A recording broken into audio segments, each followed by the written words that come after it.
Hello! Today I will be doing an overview of the Dammerking Mk2 Dam magazine lower for the Hammer 7 paintball marker. The Dammerking Mk2 is my latest iteration of my Dammerking 3D printed Dam magazine lower. The Mk2 encases a couple of very major improvements over the previous generation.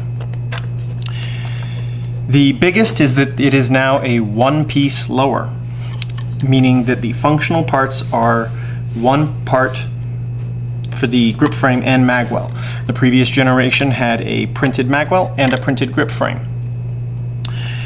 This is because of the new magazine release system, which is the big reason for the Mk2.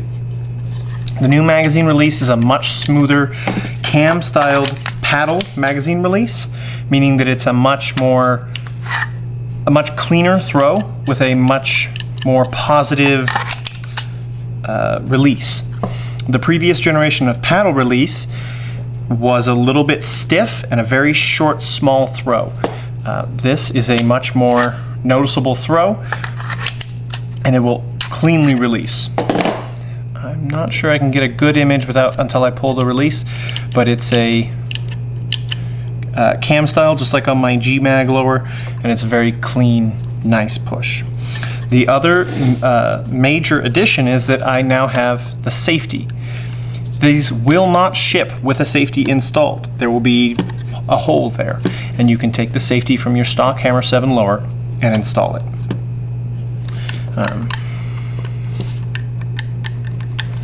It is purely optional, and I can ship it with plugs instead if you'd rather. Another change that's mostly aesthetic is because I'm printing it as one piece, I no longer have the ability to print it with the little ridge that covered this little detent hole here. So there are now options. So I can either just leave it off and you'll just be able to see that. In some ways it's kind of nice in that you can actually see when the magazine is loaded, and if you have a brightly colored ball, you can see that there's one on deck and ready to go. This is a modded Hammer 7 upper, and it is still required for this lower to work that you modify your Hammer 7 upper and cut away 2 sections of aluminum so that the magazine can join up to the lower nicely.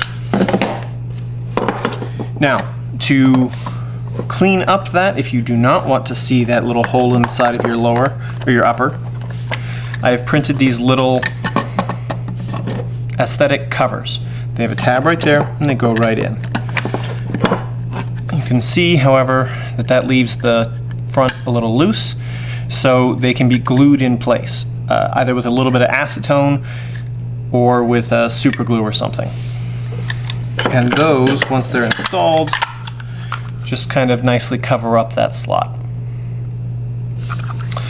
This lower is still printed in ASA, meaning it's very UV resistant and weather resistant and heat resistant. And it still attaches with the same 4-point system, one in the rear, one on either side for the set screws, and the pump guide rod up in the front that holds it in. And that is my overview of the Dammerking Mk2. Thank you for watching.